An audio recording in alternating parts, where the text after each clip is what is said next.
น้องเอ้ยพี่ถ้ารถเกือบแตกล่ำครับล่มมานี่ครับจะเบิ่งตีผมลมสะลมสายเจ็บมัดลมใส่เรียกจับเนี่ยลมใส่เรียกจับ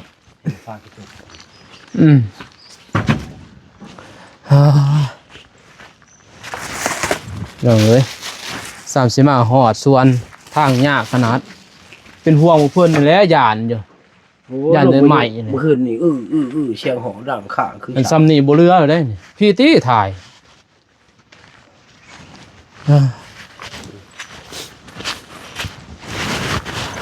คมปลอดภัยดีแฮะยานเป็นห่วงผู้เจ้าแหละเขานะโอ้ยปู่นี่ว่าพนุเขาบ่ให้เพิ่นมานอนเนาะพี่น้องพอกับน้องชื่อซีน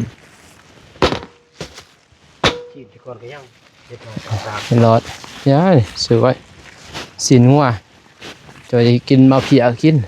ซื้อมาได้พักแพ็ก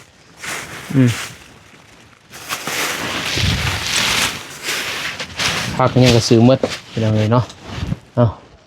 กราบทักทายสบายดีสวัสดีเด้อพ่อแม่พี่น้องเมื่อ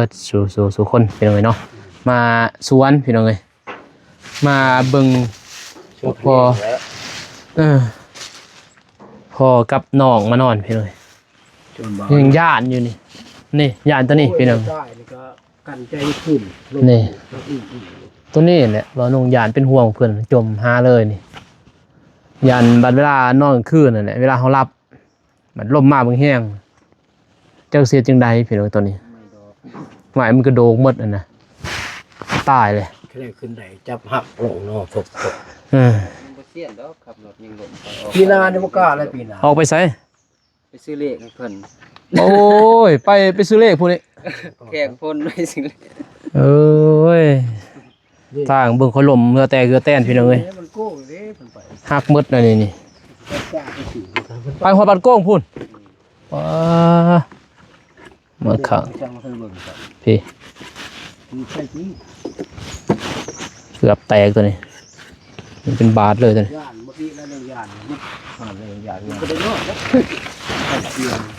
ลมมาลีนเลยพี่น้องเอ้ยสบายดีพี่น้องเอ้ยนี่แหละน้องสายที่เมียปะพี่น้องเนาะบ้านน้องสิมาถามเพิ่นปะละเอียดยังถามเพิ่นจะน้อยพี่น้องสิไปเบิ่งกระพงกาแฟก่อนกินไหมกินแล้วเขาเฮ็ดแล้วบ่ข้าวเว้นไหนก็นี่เด้สินงัวนี่เฮ็ดได้เฮ็ดมาเพียเฮ็ดนี่ซื้อให้เพิ่นพี่น้องเอ้ยเบียเพียแตกแล้วบ่จักมีเคียงเนาะเคียงบ่มันยากแล้วตัดใหม่คอนเอาใหม่คอนแล้วก็ซื้อM100 กับแตกหมดฮะบ้านนี่ก็หมดมือคนจำไปเลยM100ก็ลมปางงางแตกบ่จักพี่น้องเอ้ยซื้อให้เพิ่นนี่พูดมาก็เปลี่ยนนี่คือต้มเนาะโอ้เต็มหมดทางสันดานนั้นได้ก็ออกวันนี่ก็จะครับรถล่มมีตะล่างนั่นแหละตักน้ำอยู่พุ่นน้ำกินตัวนี้น้ำกินจากตุ๊กซองแล้วก็ซื้อวิทยุให้เพิ่นพี่น้อยอย่าเพิ่นเงาคนฟังเพลงเท่าไหร่นอนก็คืนยังแล้วเพื่อจะแล้วมันกาแฟนี่จะร่นเกินแล้วโย่ร่นนะเป็นเดือนพุ่นแล้วตากแดดเอาเด้อสากตัวนี้นี่เป็นตากเอาแต่ว่าสิซื้อไม้พี่น้องเอ้ยบ่นงบ่ได้ซื้อสามีแนวเยื่องอีได้นี่แม่นบ่นี่นะเป็นที่3บ่ MP3 แต่บ่ได้ซื้อแม่มซะก็จะจมแล้วว่าบ่3พอได้พังโทรศัพท์บ่มีสัญญาณบ่ลาวอ่ะบ่มีดอกอยู่นี่มันอยู่ผู้ลังผู้อยู่กันไปหากับพุ่นแล้วอยู่โอ้คือนี่โอ้แปลกเนาะเรื่องโบราณภาพเหนือเขาเศร้าได้แห้งนี่ได้ลมขึ้นกับซอนเจ้าเลย ตูบตัวนี้ต่ำๆก็ยังจะพื้มันเห็ดก็น่าว่าตูบสูง ฐานอันหนึงฐานก่อนเดียวจักบนได้บนเปิดโอ้นี่ เสีย เด้ งโศกก่อน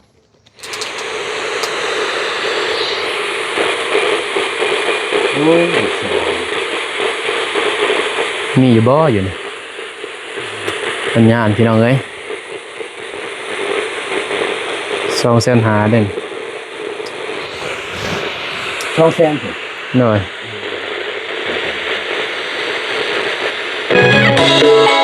โอ้ติดลิขสิทธิ์ เจอติดลิขสิทธิ์ได้กดก่อนเบิ่งจะได้ติดลิขสิทธิ์หยุดเห็นบ่ตัวหยุดโทษพี่น้องเอ้ย เบาสวนมันของเบาคำชิดลุงคำสวนมาฝากมาต้อนนะพ่อแม่พี่น้องพี่ สำว่าเป็นบ่เหงาอ่ะนี่ ทุกหม่องทุกบ่อนทุกหม่องทุกเจทุกพื้นที่เด้อพี่น้องเด้อเอาผู้ใดอยากฟังเพลงใดอยากฟังลำใดก็สามารถสั่งจองกันเข้ามาได้หมายเลขโทรศัพท์มา5240024ฮัลโหลบันสวนเจ้า มันส่วน ซาตะโอยเนาะ ธนเขตกับฝั่งเสียง นี่บ่ เจ้า ปดธนเขต ขอยันเบิ่งก็เบิ่ง มันบอก บ่ได้ฮ้อนมันสีครึมๆฝนก็สี ทาแต้ง แต่น้อง พี่น้องเอ้ยพ่อบ่ให้เพิ่นเงาเดี๋ยวไปเยื่องได้ยังบ่ เจ้า เฮ็ดหยังกิน หยังเนาะมื้อนี้ ปิ้งที่งูเก่านี่แหละ ม ถึงครูสอนครูเพลงกูแล้ว เห็นหมูเป็นหมดแล้วซ้ำนี่นี่อยากเฮ็ดกันแล้วนะมาพี่อ่ะซื้อซีนหมูอีก2โลพี่น้องเอ้ยตัวนี้มีแต่ซีนอันนี้ ก่อนไปซ่องเลยวะ เมื่อก่อน2นี่ก็2 ดีกว่าดีกว่าดีกว่า ซื้อไว้กิน ตัวนี้ก็สิไปสากก้อนนี่สากไหลได้นี่พี่น้องเอ้ยสากแบบแบตเตอรี่เลย เอาซากเบิ้งเป็นสีมาถ้ามันที่เสร็จ จักแล้วระบบนี่ตากแดดโดยเฉพาะทางพุ่นได้แดดเนาะ เดี๋ยวกินได้กิน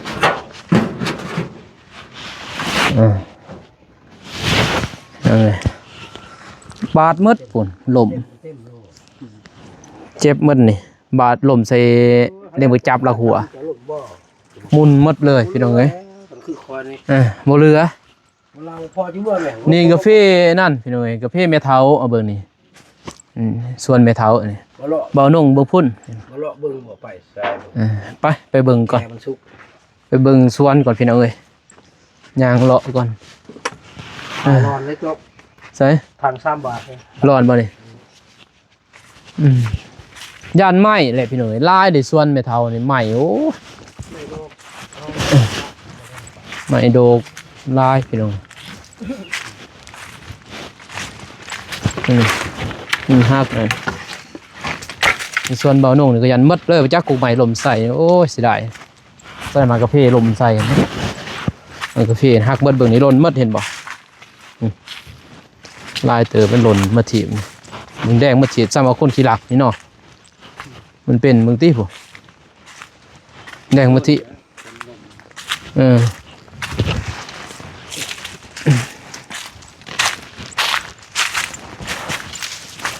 มากกกับบ่งามดอกพี่น้องนี่ร่มตัวนี้บ่ขึ้นนี่บ่นี่ ขึ้นนี่ โอ้ดีหน่อยหนึ่ง นี่แหละความหยาน วิทย์หน่อยหนึ่งเป็นส่วนข่อยแห้งลายเลยมันเบาโหนงแห้งลายพี่น้องกาแฟโตมันเพราะว่าเบาโหนงการหมดขุ่นหมดแล้วหล่มเนาะเป็นแป้นเติร์ดขึ้นนี่ไหนโอ้จะเสียดหรือเปล่ายา ยังนะพันนี่กับคนตกมัดนี่ ตกบนมือป่ะโอ้โหนี่เอาสื่อพุยมาก็ดีพี่น้องใส่พุยหญ้าตัวนี้ก็หญ้าตัวนี้หญ้าดีเลยหญ้าใต้หญ้าคือนี่แหละพี่น้องส่วนบอโนตัวนี้นี่เพียงนี้มานี้นี่เพียงกุ้งไม้ตัวนี้ไม้นี่ไปพุดพี่น้องห่อทานในสื่อหญ้าไปพุดนี่ก็ใต้เห็นไหมแม่งแล้วนี่แต่ว่าเจ้าน้อยตัดเก็บหมดมาก็โอ้สุกเลยนี่โอเก็บไปเลยนี่เนาะ ก็จะกลายเป็น พี่ล่มตัวนี้ตีล่มแห้งอันนี้ก็ตัดทิมตอนนี้ปลูกไม้บัดน่ะนี่แหละนี่เสียดายดีเขาปั๊มแต่ว่าเขากับบริบอเขามากาแฟกำลังมันเป็นเนี่ยบนเข้าเลยปั๊มมันกำลังกาแฟกำลังขึ้นเด้อนี่เขาปั๊มเขาเห็ดนี่พวกนี้นะปั๊ม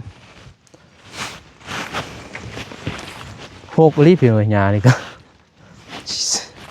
เสียหยาตัวนี้แหละโอ้สุกแล้วนี่ชิลนเนี่ยนี่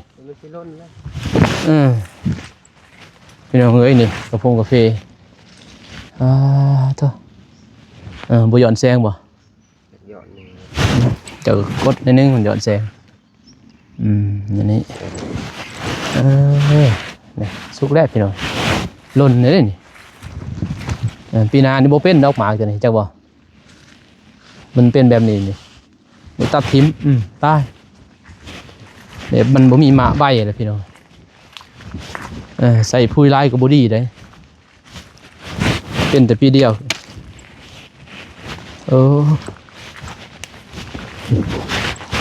เท่านี้แหล้วเขาหลักใต้กันเขาเก็บบางครั้งเขาก็ฮักจะเห็นทันบ่ลายเติบบ่ครับ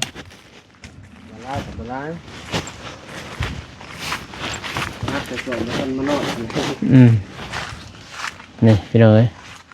สุกแล้วนี่โอ้มันจะบอกนี่จนเก็บกาแฟก่อนจะเกี่ยวเขาสิบอกวันเสาร์นี่แหละสิเก็บมื้อนี้วันยังมื้อนี้วันเสาร์เอาเลยมื้ออื่นบ่บอกอำพรมาเก็บบอกพรมาเก็บมื้ออื่นบ่บอกเขา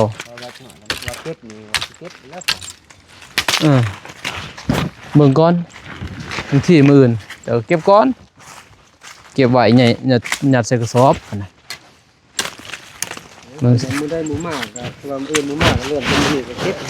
สิเบิ่งก่อนสิถามก่อนเด้อถามเขาก่อนมื้ออื่นนี่มันสุกมาเลยเด้นี่ท่านลื่นนี่ก็ล้นเด้นี่นี่ได้บ่สัดส่วนตัวผุนบ่โอ้นี่ลมวางนี่บ่ว่านนี่บ่โอ้หักหมดนี่กาแฟนี่เราจะบ่ค่อยหยาดหมุนมากก็ได้กับกกใหม่ทุบ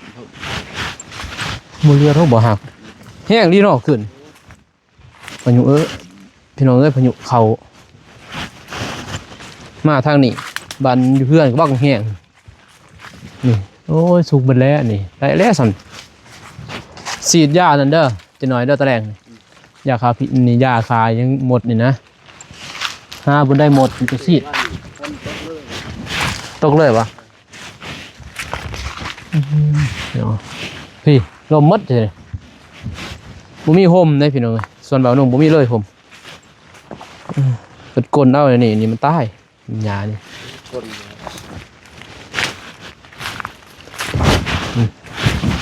สุกแล้วนี่เนาะไม่ของผมโอ้บ่ค่อยเก็บอยู่หันยังบ่ได้สนิทได้บ่ได้ป่ะมันสุกอันไหนอันนี้สุกแล้วแต่ว่าโฮกรีบเผื่อหยานี่เหมือนน้องที่เสียหยานี่พอเลยทาง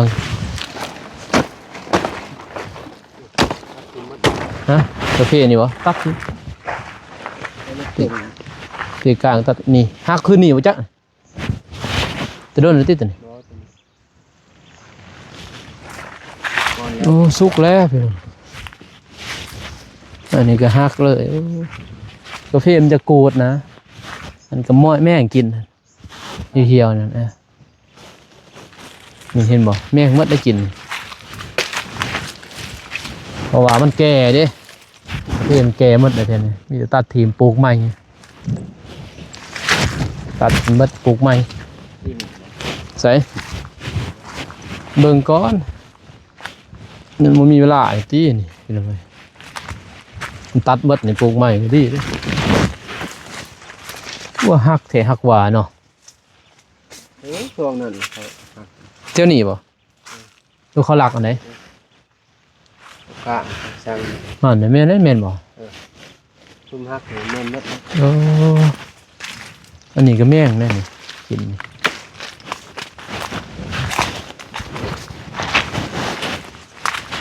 โบดกเป็นอะไรส่วนบ่หนุ่มเพราะว่าใส่ปุ๋ยเท่าเดียวบ่ได้ใส่ได้เถื่อแล้วก็ใบมันบ่มีนั่นนี่จะว่ามันแก่นี่โอ้แต่เหมาะท่านเกิดพุ่น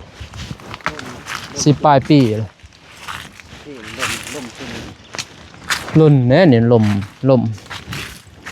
โอ้ยเก็บแหละบ่ได้ดอกเมื่อบอกก่อนมืออื่นมือหื้อเที่ยวนี้เองบ่อ๋อฮักมัดเพียงเนี่ยที่กุ้งใหม่ตัวนี้เนี่ยตัวผมมาเลาะเบิ่งสวนพี่น้องเอ้ยนี่ในรอบ1 ปีบริมามันเป็นเขาฮักเลยเขาหลักตอนนั้นแบบเด็กหน่อยนะเนาะมันเป็นผู้ใหญ่ได้นี่เขาหลักเดี๋ยวเด็กหน่อยมันเป็นผู้ใหญ่เนาะเนี่ยเดี๋ยวตัวนี้อย่างถล่มใบกูดงอได้นี่แล้วมันใบงาม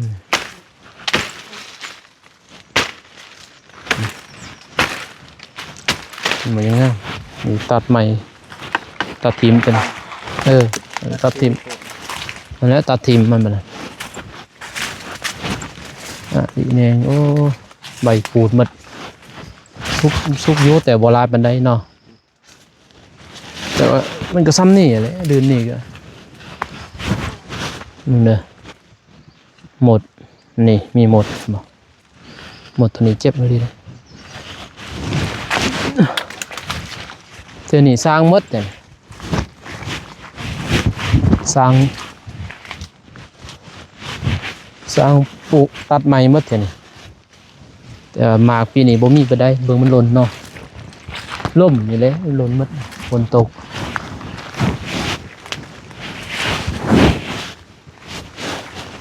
เก็บแล้วได้เท่านึงเป็นยังไงนี่มันต้องเก็บเท่านึงมันหล่นมดหมดหนึ่งแล้วเก็บเล่มเอานี่ที่บอกเพิ่นมืออื่นสิท่านบ่อย่างเขาเกี่ยวเข่าจากมือเพิ่นว่า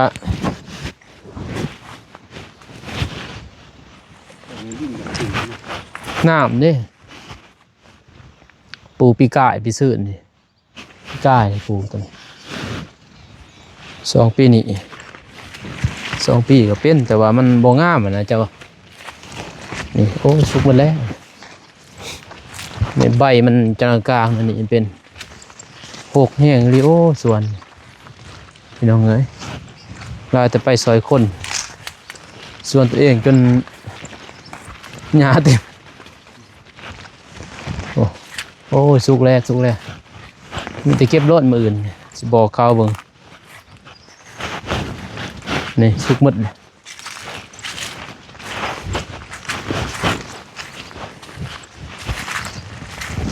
เช่นนี้เขาเก็บจนหมดนะเนาะผมสุกลายมันมีหมากสับอย่างนั้นกดไว้เมื่อยเนยกินเนาะยางเลาะก็จนกาแฟสุกหมดเลยเด้มีตำอื่นเบิ่งบอกขอให้เห็นอยู่ในคลิปให้เมียเบิ่งก่อนพี่หน่อย ถ่ายเพื่อพอเก็บปืนหื้อมาเก็บขออ่านมา7 วันนี่มาเก็บนะ 7 วันเนี่ยนี่ก็จนในช่วงเกี่ยวเขาอีกเด้ ช่องคืนชามมาแล้วปืนหื้อมาเลย เก็บแล้วจะก็เมื่อนอนอยู่เพื่อนมันบัดประมาณทิศหนึ่งตอนนี้มาอีกมานอนประมาณทิศหนึ่งมันสุกอีกมัน มาเก็บ มันเริ่มจากสุกอีกมานอนอีกนั่นน่ะเป็นยังไงเนาะ เขาเลย บอกเผาจะสิห้านบ่นอนมันเผาได้ยังเขาเอาไปเมื่อมา เผาเลย คนมา เจ้า เผาเลย เผาเลย สิเผาสิเผากะเพราเป็นยัง แล้วเมื่อวันเดียวเลย กับบุญยากดอกประมาณเดือนหนึ่งประมาณนั้นเดือนหนึ่งเดือนปลายพี่น้องเอ้ยเนาะ ก็โดนเติบนะตามสิสุก เผาอยู่นี่แล้วก็สุกอยู่นี่แหละก็ไปพูนนี้ไปนอนอยู่พูนนี้ ใช่คุณ อยู่พูนนี่แหละมันเผาอยู่พูนนี้ มันสุกเอ๊ะหมดนะอย่าบุลักอีกเขาอย่ากลับไปกลับมาแล้ว ถือว่าเก็บมัดตัวมาทุกแล้วคนอีนอก เออ ได้อีกกันน่ะ เดี๋ยวพูนก็ประมาณอาทิตย์หนึ่งก็สุกอยู่แล้วอย่าง ช่วงแล้วก็คนเก็บแล้วก็มาพี่ หน่อย ฉัน นี่ตอนนั้นนะ เก็บตอนนั้นแหละก็มาพี่ก็ไปก็มาอย่างนั้นแหละมันสิเมื่อก็บ่ได้เมื่อแล้วมีแต่ไปเก็บไปนอนอยู่พุ่นต่อเอารถไปอยู่พุ่น เอาเครื่องไปพุ่น อยู่หันก็มีสวนมีเทียงเบิดไปเลย ที่พุ่นชุกมาใหม่มากระเพน เก็บได้สุดก่อนก็ประมาณ ชุกแล้ว อาทิตย์หนึงท่านนอนมันสิสลับกันในป่านนี่เขาว่าป้ามันสุกเลยบ่อยู่นี่ประมาณอาทิศหน้าจะเก็บ หมดเลยเนาะ อาทิศหน้าจะมาเก็บบัดนี้ เก็บนี่จะไปนอนอยู่พุ่นมันจึงได้นั่นน่ะคันบ่นี้เก็บตัวนี้สุกนี่จะไปนอนหันก็คือ9วันนี่เด้ จะวางแผน มื้อซื่นซื่อๆเนาะเก็บแม่นบ่มันก็บ่ทันสุกกันนะมันเรียนกันนะมันสิ เก็บเลยหมดเลยที่ นั่นได้นะพอดีตัวนั้นพอดีกำลังสิสุกอีกตัวนั้นพอดีไปเผาเลยพอดีงามเปลี่ยนเหมือนกันบ่อนี้เกี่ยงสุกๆนิดนึงบ่เอาเลยเด้คนขี้รัก ก็เลาะเลย อ่า เสือเลาะจำจะผู้ไอ้เลยปราบเลย โอเคพี่น้องเอ้ยเนาะคลิปนี้ว่าน้องก็สิจบเพียงเท่านี้ก่อนพอไปเนาะมาเบิ่งหัวเบิ่งสวนโฮเฟ่นั่นแหละว่าสิไปเฮือนน้องก็เด้อแหละมื้อนึงนี่แต่ว่าเป็นห่วงทั้งพ่อทั้งน้องเพิ่นพี่น้องเอ้ยเนาะญาติลมผ่าอากาศคืนนี้โอ้ย ลมพายุเข้านั่นแหละเพราะน้องก็เป็นห่วงเลยมา ก็ปั๊มปะ มาหาก็ลมพุบลมพาบพี่น้องเอ้ยเนาะรถก็เพราะว่าทางมันโอ้ยบ่ให้เว้าบ่นุ่งบ่ได้ทายให้พี่น้องเบิ่งเส้นทาง